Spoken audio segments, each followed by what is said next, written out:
안녕하세요. 기쁜 안식일입니다. 네, 아까 닥터킴께서 출타하신 교우님들이 많으시다 그러셨는데 진짜 조금 그 전에 많이 여기 노스베이 교회에서 뵙던 얼굴들이 좀 안 보여서 약간 아쉽기는 합니다. 그렇지만 이렇게 남아 계신 진짜 진정한 남으신 분이랑 함께 예배를 드릴 수 있어서 특권입니다.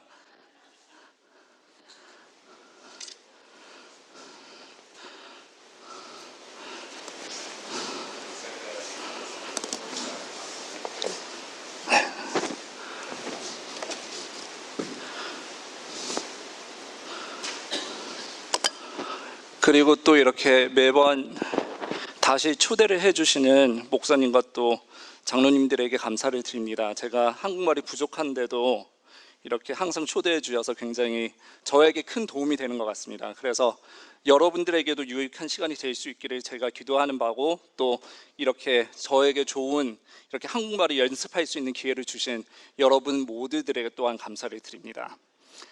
네, 지금 참된 회개라는 주제로 오늘 말씀을 나누고자 하는데요. 제일 처음에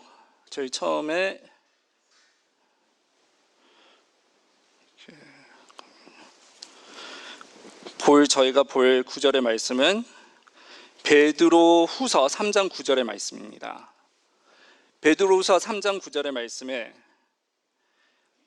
주의 약속은 어떤 이들이 더디다고 생각하는 것 같이 더딘 것이 아니라 오직 주께서 너희를 대하여 오래 참으사 아무도 멸망하지 아니하고 다 회개하기에 이르기를 원하시느니라 라고 말씀하셨습니다. 하나님께서 모든 분들에게 원하시는 바가 무엇입니까? 하나님들이 모든 분들이 무엇에 이르시기를 바라십니까? 회개에 이르시기를 바랍니다.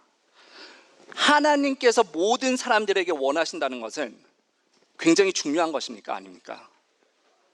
굉장히 중요한 것입니다. 그리고 우리가 무엇 하는 대신 회개를 하기를 원하십니까?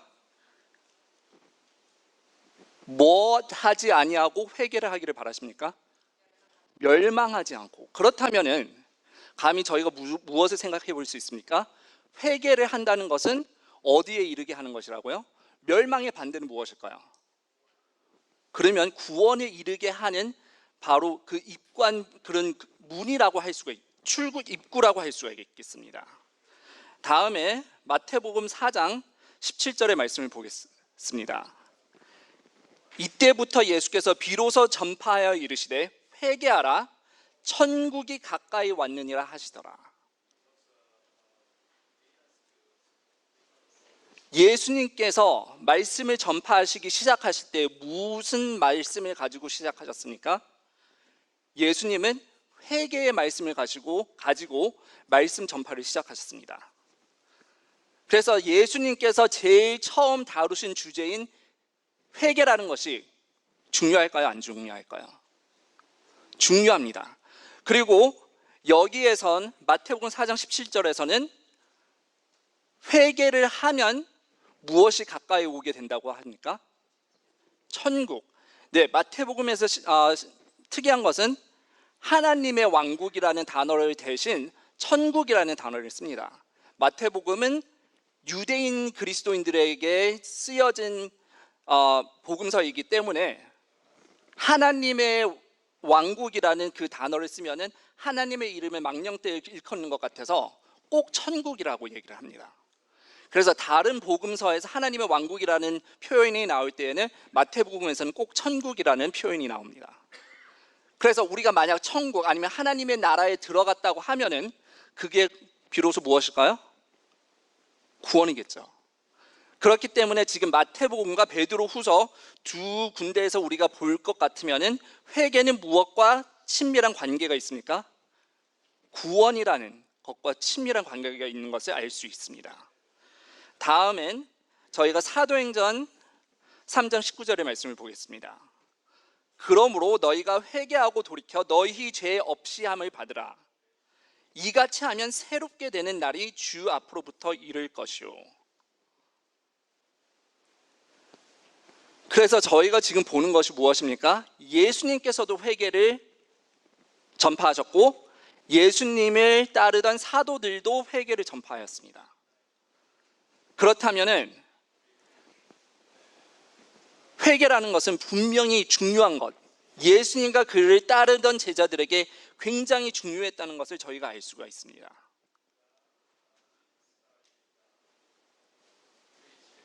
그러면 분명히 예수님과 제자들에게 회개라는 것이 중요하다면 회개는 어떻게 합니까? 회개는 저희가 기도를 드리면서 할 수 있을까요? 자, 기도를 드린다면은 기도에 네 가지 부분들이 있습니다. 이 기도의 네 가지 부분들은 무엇이라고 할 수 있을까요? 기도 드릴 때 무슨 기도를 하나님께 올려야겠습니까? 보통 영어로는 네 가지를 얘기를 하면서 acts라고 합니다. ACTS. 그래서 A는 adoration, C는 confession, T는 thanksgiving, 그리고 S는 supplication. 즉 말하자면은 A는 하나님을 찬양하는 것이고, C confession은 뭐 하는 것입니까? 저의 잘못을 하나님께 고백하고, 그리고 thanksgiving은 하나님께 감사드리는 것, 그리고 마지막으로 하나님께 간구하는 것. 이런 것이 이 네 가지가 저희가 기도 드릴 때 해야 되는 것입니다. 이 네 가지를 할 때 이 네 가지 중에 무엇을 제일 많이 하십니까? 보통 네 번째. 저도 그런 것 같아요. 그래서 우리가 기도를 드릴 때 제일 많이 하는 것이 네 번째인데, 하나님께 우리의 필요한 것 간구드리는 것인데, 여러분이 아시는 분들 중에 원하는 것이 있을 때만, 꼭 필요한 것이 있을 때만 연락하는 분들을 아십니까? 혹시 그런 분들을 아십니까? 그런 분들 좋아하십니까? 그런데 우리가 기도를 이렇게 드리는 것은 우리가 바로 하나님이 그런 사람이 되는 것입니다. 그래서 진짜 기도를 열심히 잘하는 것은 이 네 가지 분야를 골고루 다 잘하는 것이 제대로 된 기도를 드리는 것입니다. 그래서 우리가 회개를 하는 것은 우리가 죄를 자백하는 데에서 시작이 될 것 같습니다. 그렇지만 우리가 기도 드리면서 명확하게 우리가 무엇을 죄를 지었는지 알고 용서를 구하는 것이 분명히 중요합니다. 그렇지만 진정한 회개라는 것은 그냥 기도 드릴 때 하나님 저 용서해 주세요 하고 끝나는 것이 아닙니다. 그것 이상이 있다는 것을 저희가 분명히 알아야 합니다. 사도행전 3장 19절로 다시 돌아오겠습니다만, 지금은 우선 잠깐 이야기를 드리려고 합니다. 지금 저와 제 동생은 거의 안 보이는데요, 제가 사진첩에서 사진을 많이 제대로 찾을 수 없어서 이 사진을 꺼냈습니다. 저희가 어렸을 때 제일 처음엔 태강 삼육, 그리고 나중에 서울 삼육을 다녔는데, 저희는 완전히 서울 그 반대편에 살았습니다. 그 영등포구 훨씬, 그 여의도 훨씬 지나서 그쪽에 살았기 때문에, 특별히 태강 삼육 다닐 때에는 버스 타고 전철 타고 버스 타고 해서 2시간이 걸려서 학교를 갔습니다. 그래서 아침에 특별히 전철에 사람들이 너무 많이 붐빌 때에는 저희가 서로 끼어가지고, 사람들이 오면 끼우다가 하도 많이 끼워가지고 발이 땅에 닿지를 않습니다. 그러면은 사람들이 밀려 나가는 대로 그냥 밀려 나가게 돼요. 그래가지고 학교에 갈 때는 특별히 출근하는 시간이라서 굉장히 그렇게 힘들었습니다. 그렇지만 집에 돌아올 때는 그만큼 사람이 없어요. 그래서 집에 돌아올 때는 너무나 이렇게 즐겁게 자유를 만끽합니다. 그러면서 막 거의 뛰어놀아 다닐 수 있을 정도로 전철이 비기 때문에 너무 좋았어요. 뭐 지금 봐서는 모르겠지만 저는 어렸을 때 굉장히 빠르고 달리는 것을 좋아했습니다. 그래서 전철이 그렇게 집으로 돌아갈 때 텅 빈 전철이 있을 때 제가 좋아하는 게 하나 있었습니다. 그게 바로 전철 문 닫히기 전에 전철 밖으로 나갔다가 들어왔다 하는 것이었습니다. 제가 분명히 말씀드렸지만 저는 굉장히 어렸을 때 빨랐어요. 그리고 제가 대학 가서도 그 대학교에서 그 체육 시간이 있을 때에도 이런 키 큰 미국 사람들이 많았음에도 달리기를 항상 1등 했습니다. 그래서 제가 자랑하려고 하는 것이 아니라 이 이야기에 좀 도움이 되시라고 말씀을 드리는 것입니다. 그래서 굉장히 그걸 즐겨 했는데 전철 문이 완전히 닫히기 전에 한두 번 닫혔다가 다시 열렸다가 닫혔다가 하다가 완전히 닫아집니다. 그래서 제가 그 놀이를 언제까지 했냐면은 그 문이 닫혔다가 열렸다가 할 때 그때도 했습니다. 자, 그 이야기는 우선 여기까지 하고, 자, 요한복음 8장 10절로 11절의 말씀을 잠깐 보겠습니다. 예수께서 일어나사 여자 외에 아무도 없는 것을 보시고 이르시되 여자여 너를 고발하는 그들이 어디 있느냐? 너를 정죄한 자가 없느냐? 대답하여 주여 없나이다. 예수께서 이르시되 나도 너를 정죄하지 아니하노니 가서 다시는 죄를 범하지 말라 하시니라. 이 요한복음 8장에 간음하다 이 잡힌 여인은 분명히 말씀드립니다.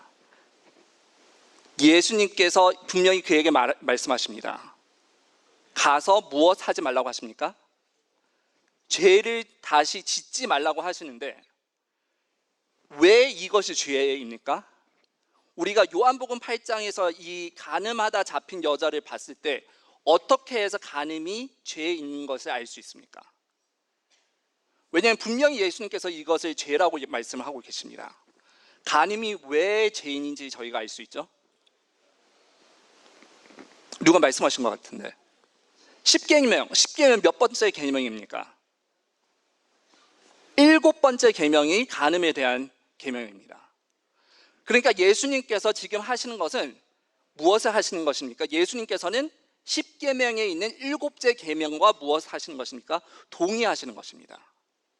그래서 즉 여기서 말씀하시는 것은 그 여인에게 무엇이라고 말씀하시는 것입니까? 돌아가서 다시는 무엇 하지 말라고? 7번째 계명을 범하지 말라고 하시는 것입니다.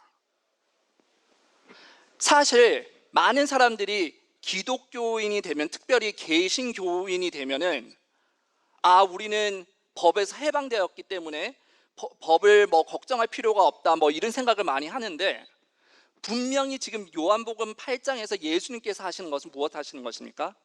구약에 나와 있는, 출애굽기 20장에 나와 있는 10계명과 무엇을 하십니까? 동의하시는 것입니다. 그리고 10계명에 나와 있는 말씀이 죄를 무엇이 죄인지 아닌지를 구별할 수 있는 방법이라는 것을 예수님께서 여기서 재확인시켜 주시고 계시는 것입니다. 여러분, 이 간음하다가 잡힌 이 여자가 예수님께서 나도 너를 정죄하지 아니하노니 가서 다시는 죄를 범하지 말라 하시니라 하셨을 때 이 말씀을 듣고 그 여자는 다시 돌아가서 간음을 했을까요?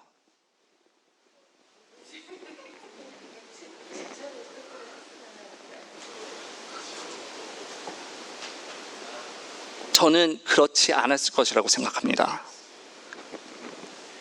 이 여인이 느낀 것은 무엇입니까? 다른 사람들이 그를 무엇하려고 했습니까? 돌 쳐서 죽이려고 했었습니다. 예수님께서 무엇을 막아주셔서요? 그가 돌 쳐서 죽임 당하는 것에서 구원시켜 주셨습니다. 그리고 무엇이라고 말씀하십니까? 여기에서 예수님께서 그 여인에게 하신 말씀에서 너를 쳐 죽이려고 했던 사람들이 어디 있느냐, 그리고 나도 너를 정죄하지 아니하노니 하시는 이 말씀을 들었을 때 예수님께서 그 여인에게 이 하신 말씀 속에서 예수님의 사랑이 여러분께서 느껴지십니까? 우리에게도 이게 느껴진다면 그 상황에 있었던 그 여자는 얼마나 더 했을까요? 그 여인은 예수님의 사랑을 분명히 느꼈습니다. 그리고 예수님의 사랑을 너무나 절실히 느꼈기 때문에 그는 다시 돌아가서 간음함으로 말미암아 그의 모든 것들을 만족시키려고 할 필요를 다시 느끼지 못했던 것입니다. 그는 사실 사랑에 굶주린 사람이었기 때문에 간음을 했었던 것입니다. 그렇지만 어떤 인간의 사랑보다도 훨씬 더 크고 위대한 예수님의 사랑을 느꼈을 때에는 인간의 사랑으로 그 무엇을 만족시키려고 할 필요가 없었던 것입니다.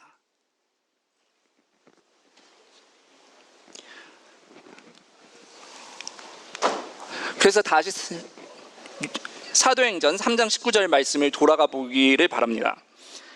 여기에서 그러므로 너희가 회개하고 돌이켜 너희 죄 없이 함을 받으라고 말씀을 하셨는데,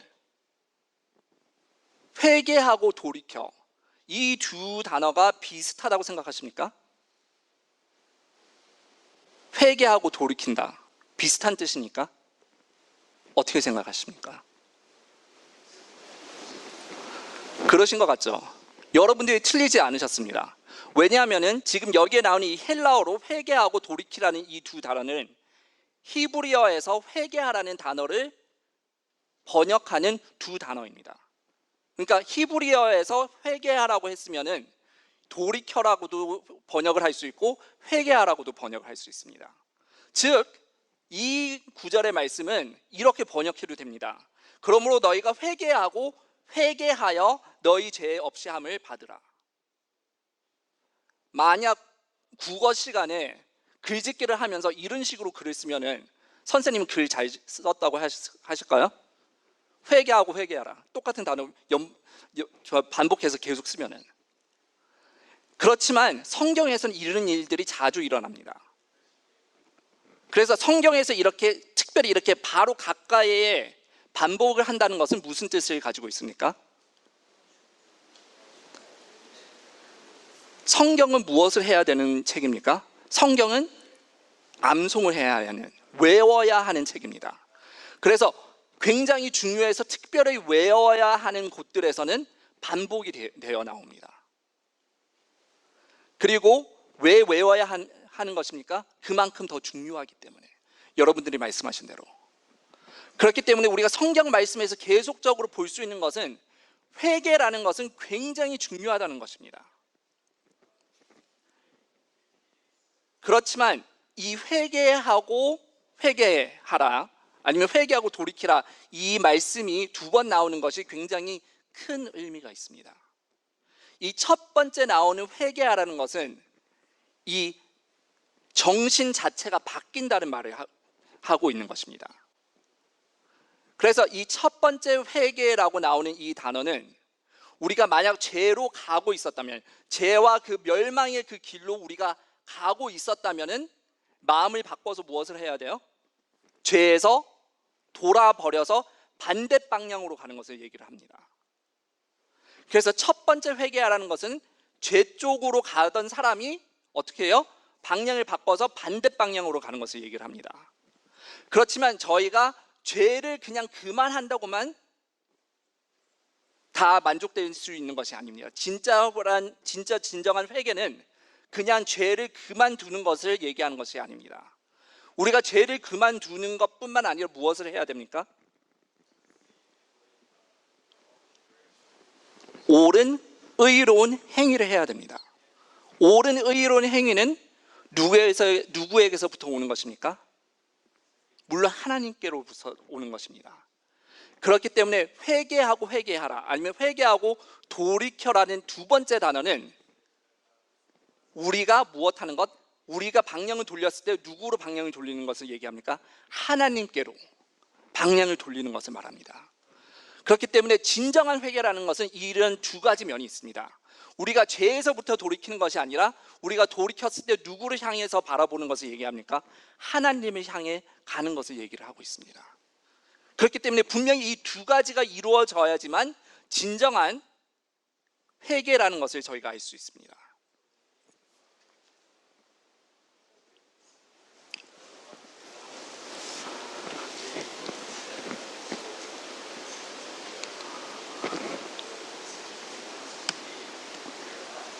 다시 제 동생과 제 얘기로 돌아가면은, 저와 제 동생은 아주 특별한 관계를 가지고 있습니다. 저희가 어렸을 때 서로 진짜 죽어야 되는데 하나님께서 살려주시는 것을 직접 목격했습니다. 아주 어렸을 때 저는 제 동생이 2층에서 떨어져서 밑에 정원에 떨어지는 것을 직접 목격을 했습니다. 근데 밑에 정원에 굉장히 뾰족한 돌들이 많이 있었는데 그 돌에 떨어졌으면 동생은 분명히 죽었을 것입니다. 근데 진짜 하나님의 은혜로 돌들 사이에 떨어졌어요. 그거를 제가 진짜 어렸을 때 직접 봤습니다. 그리고 그 후에 몇 년 지난 후에 제 동생하고 저희 어머니하고 저하고 3명이서 어디를 가는데 길을 건너다가 어머니하고 저는 그 길 중간까지 갔는데 제가 뒤 돌아보니까 동생이 아직 못 따라온 것이에요. 그래서 제가 어머니 손을 잡고 있다가 손을 떨쳐버리고 동생을 데리러 간다고 뒤를 돌아서 뛰어서 동생을 데리러 갔습니다. 근데 어리석게도 동생만 보고 오는 차를 안 봐서 차에 치였습니다. 차에 치는 것을 저희 어머니랑 동생을 바로 눈앞에서 본 것입니다. 6개월 동안 입원해 있었고 걷지도 못했고, 그렇기 때문에 제 동생은 제가 그를 굉장히 사랑한다고 인식을 했던 것입니다. 그렇기 때문에 저희는 진짜 저희 둘이 살아있다는 것 자체로만도 너무나 하나님께 감사하고, 그리고 우리가 살아있는 것 그 자체에 감사하면서 서로를 굉장히 존중해주고 아끼는 그런 관계를 가지고 있습니다. 그래서 다시 전철 얘기로 돌아가면은, 제가 빨리다고 말씀을 드렸지만 왔다가 들어갔다 하면서 다시 들어왔을까요? 못 들어왔을까요? 못 들어왔어요. 그래서 지금 이 일은 저희가 그런 경험을 한 후입니다. 그렇기 때문에 동생에게 그렇게 소중한 오빠가 그렇게 전철에 같이 못하고 혼자서 그렇게 가게 됐을 때, 그때부터 울기 시작해서 회계역에서부터 대방역까지 계속 울고 갔습니다. 그리고 대방역에서 저를 기다리고 있는데, 제가 대방역에 도착했을 때 거기서 아직도 울고 있는 제 동생의 모습을 봤습니다. 그러면서 거기 전철역에서, 대방역에서 일하시던 직원분들이 네 동생이 계속 울고 있었다고 얘기를 하십니다. 그래서 저에게 소중한 동생이 그렇게 울고 있는 것을 봤을 때 제가 그 장난을 다시 했을 것 같습니까? 안 했을 것 같습니다. 절대로 다시 안 했습니다.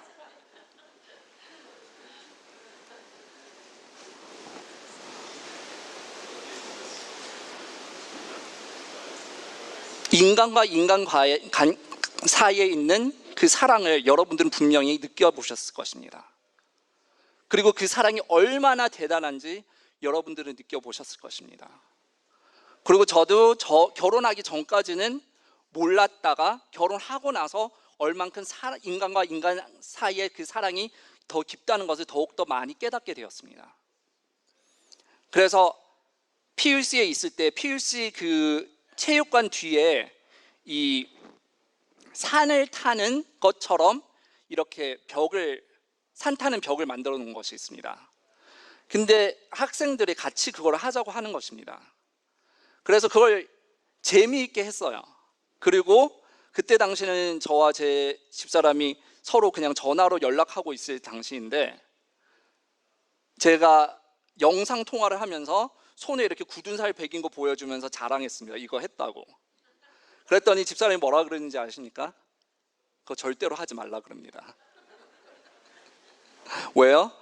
제가 다칠까 봐 걱정이 되기도 하고, 그리고 그 후에 학생들 중에 다친 사람도 있습니다. 그거 하다가 잘못해서 떨어져 가지고 다친 학생도 있습니다. 그래서 분명히 제가 다치는 것도 걱정이 됐지만, 또 바이올린 하는데 그렇게 하면 손 망가진다고.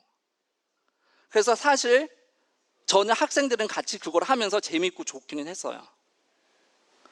그렇지만 집사람이 하지 말라고 했을 때 제가 그것을 계속 했을까요? 안 했을까요? 네, 안 했습니다. 여러분들, 사랑하는 사람이 무엇을 요구했을 때 그것을 하는 것은 결코 힘들지 않습니다. 옳은 것을 하라고 하나님께서 여러분들에게 얘기하실 때에는 하나님의 사랑이 거기에 있다는 것을 분명히 기억하시기 바랍니다.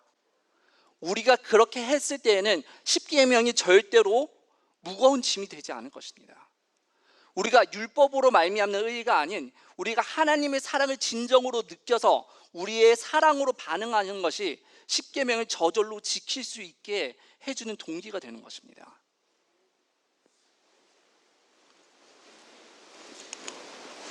제가 진짜 저의 짧은 인생이지만 저의 인생을 되돌려보면은 그때 차 사고 났을 때도 그렇고 진짜 죽을 뻔한 일들이 너무나 많습니다.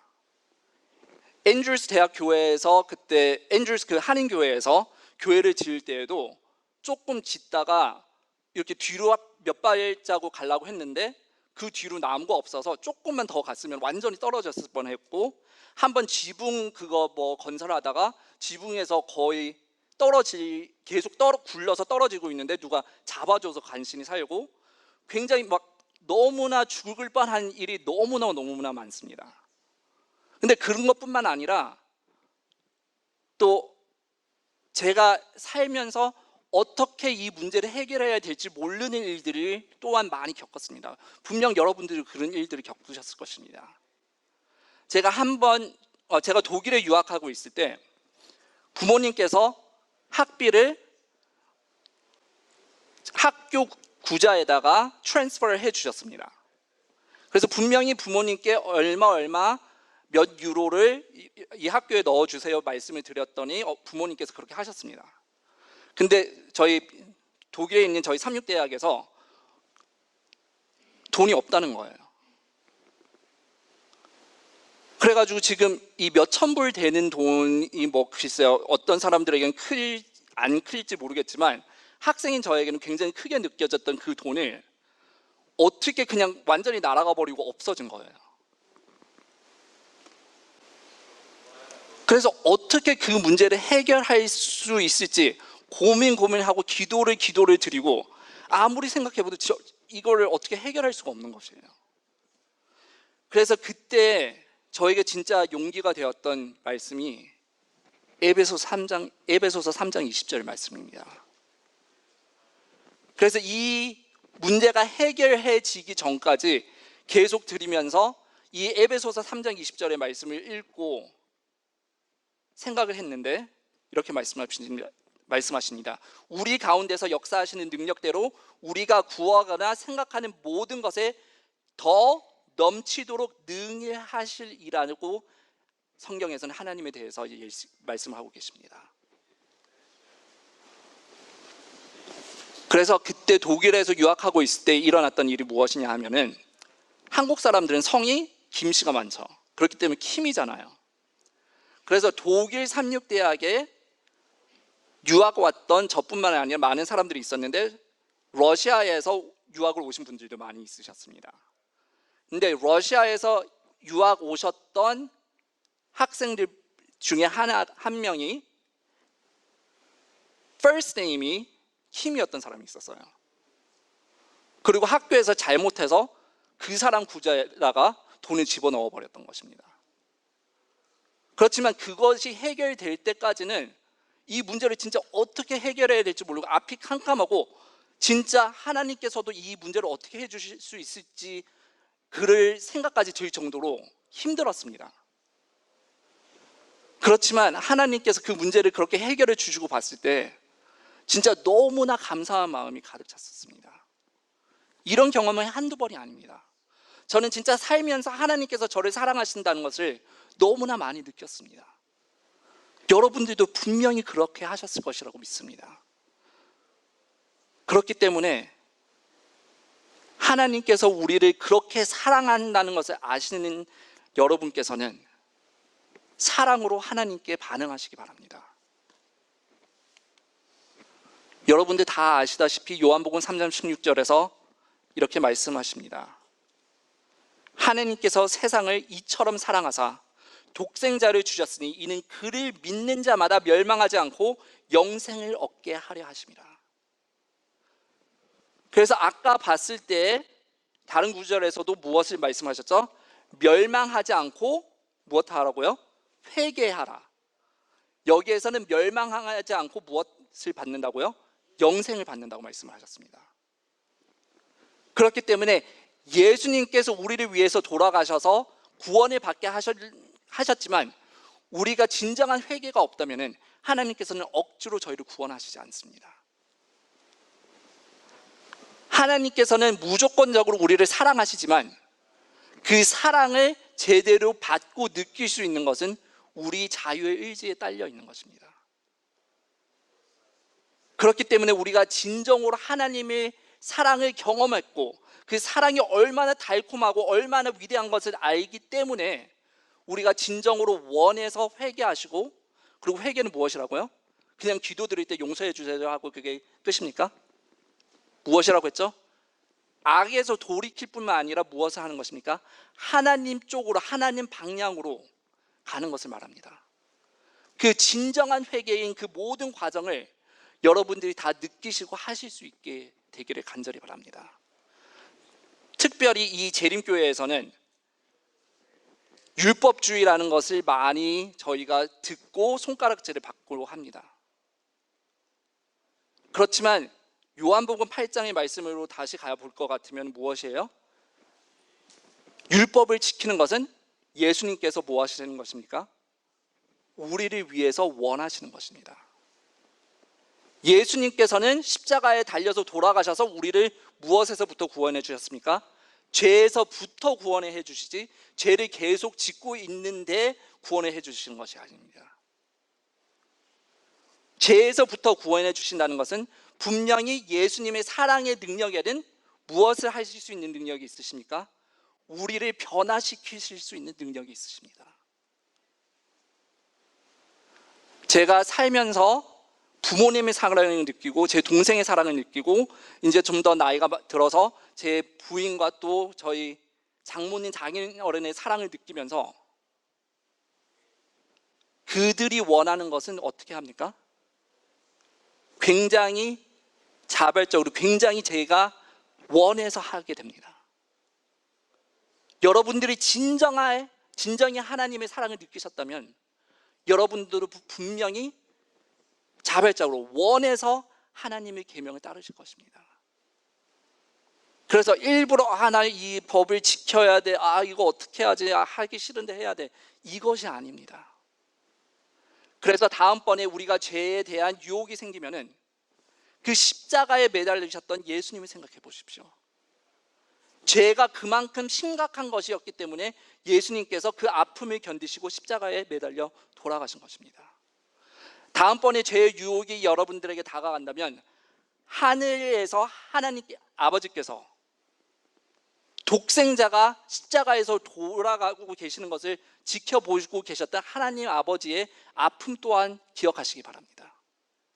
그리고 또 다음에 죄를 짓고 싶은 유혹이 또한 생긴다면 그 두 분들 사이에서 그 두 분들 관계를 지탱해 주시던 성령님께서 얼마나 많은 고통을 느끼셨을 것을 생각해 보시기 바랍니다.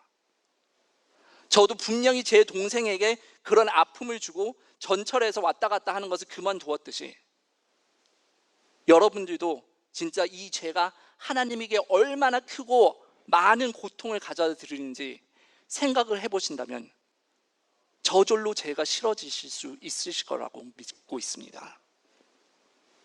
그래서 이런 안식일이 중요한 이유는 우리가 예수님께서 저희를 위해서 희생하신 그 발을 다시 되새김질하고 생각할 수 있기 때문에 분명히 안식일이 중요하고 거룩하고 필요한 것입니다.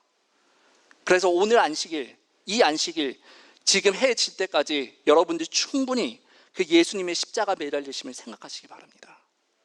시대의 소망에서도 분명히 매일 이것을 하라고 하셨는데 안식일은 특별히 더더욱 하시기 바랍니다.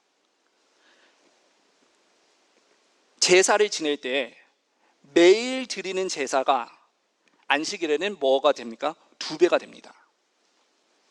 그렇기 때문에 우리가 매일 예수님의 십자가에 매달리심을 생각하셔야 되겠지만 안식일 날은 그만큼 더욱더 많이 하셔야 됩니다. 그만큼 더욱더 하나님과 예수님의 사랑을 더욱더 열심히 생각하고 느끼시는 것이 바로 안식일인 것입니다. 안식일이 지키는 것이 몇 번째 계명이죠? 네 번째 계명입니다. 그렇지만 그것이 싫어서 지키는 것이 아니라 진짜 하나님의 사랑을 저희가 다시 느끼고 싶어서 지키는 이 안식일이 되시기를 간절히 바라면서 말씀을 마치겠습니다.